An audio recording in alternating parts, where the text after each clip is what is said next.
Welcome to Morningstar. With me today is Michael Field, and today we're going to talk about three stocks that have been impacted by two significant elections in Europe. Thanks for joining me today, Michael. So we still have some uncertainty going on in France, and the UK is more or less settled. But these stocks we're going to talk about, they're all, two are potential winners from the elections, and one is potentially being negatively impacted by France. So should we kick off with France? Yeah, indeed. So the stock that we've kind of highlighted from the French elections, or that's thrown open and as an opportunity by the French elections, is BNP Paribas, the large domestic kind of bank that we're all familiar with in some shape or form. So again, I think this one's been hammered over the last while as concerns about a right-wing government. One, what kind of policies they were going to bring in that might impact negatively, banks as a whole, and indeed BNP Paribas as a result of that.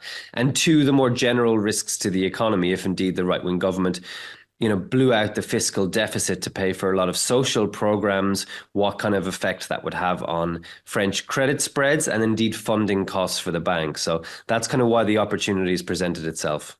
Sure, and I guess for the French banks, the worst case scenario has been kind of ruled out now, but there is still sort of populist anger against the banks.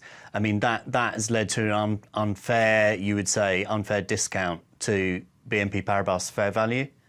I think that's fair overall. Yeah, look, I think we have a left-wing alliance in place now, which probably isn't what investors are really looking for either. But at the same time, given the alternatives, I think they're relatively okay with that.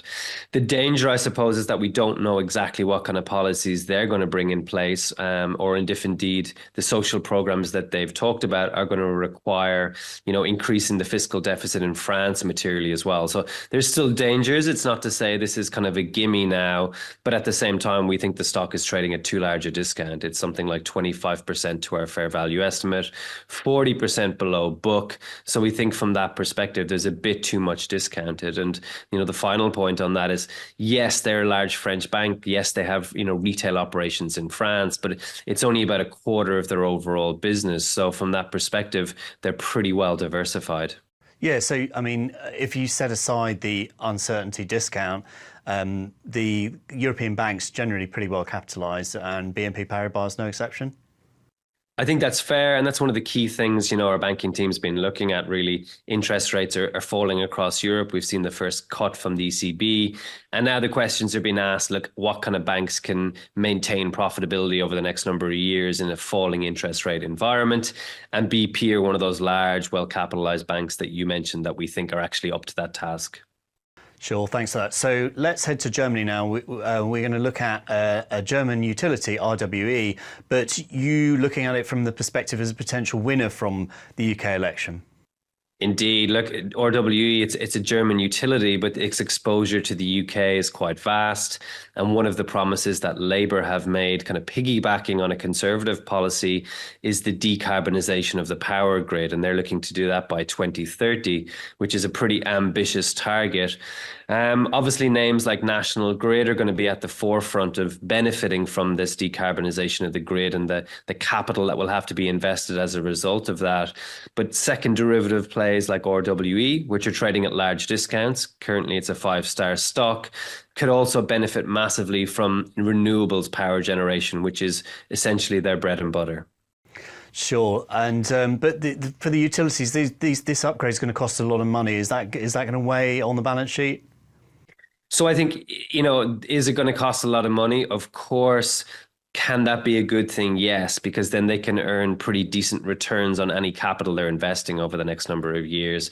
And RWE as well is a good example of one of those utility companies that's not overburdened by debt currently. The net debt to EBITDA is less than 2 times currently. So there's significant room for expansion there without getting into any kind of dangerous territory. Sure, yeah, we like low debt companies. So I was listening to Rachel Reeves, the new Chancellor, yesterday, and she was talking about house building. So that kind of moves us neatly on to Persimmon, I think, which is our last stock. That's one that's trading as undervalued according to Morningstar Screen. Do you want to tell us about why you like Persimmon as a potential beneficiary of kind of top-down, housing planning relaxation targets? Yeah, so this is kind of one of the more ambitious promises by the Labour government, and they have to be to some degree, right? This is why a lot of people went out and actually voted for Labour in the first place in these elections, that they don't have homes, and that's what they're looking for. That's the number one priority. So Labour have said they're going to, build 300,000 homes a year for the next 5 years, which is, again, a really ambitious target. It's a level we haven't seen in the UK since the 1970s in terms of home building. And who's going to be at the forefront to benefit from that? It's obviously the UK home builders, the big listed guys like Persimmon, which is our top pick in the sector. The shares of it's still trading, 40-50% below our fair value estimate currently. So there's a lot of upside for stocks like this. And we're talking kind of a good runway of growth if indeed Labour can kind of come through on their promises. Sure, yeah, and you get the feeling that housing market sentiment has been battered by the kind of high interest rate era, but we should start getting some interest rate cuts this year, maybe August, so that should be a decent tailwind, at least for sentiment. And mortgage affordability is a key issue as well, isn't it?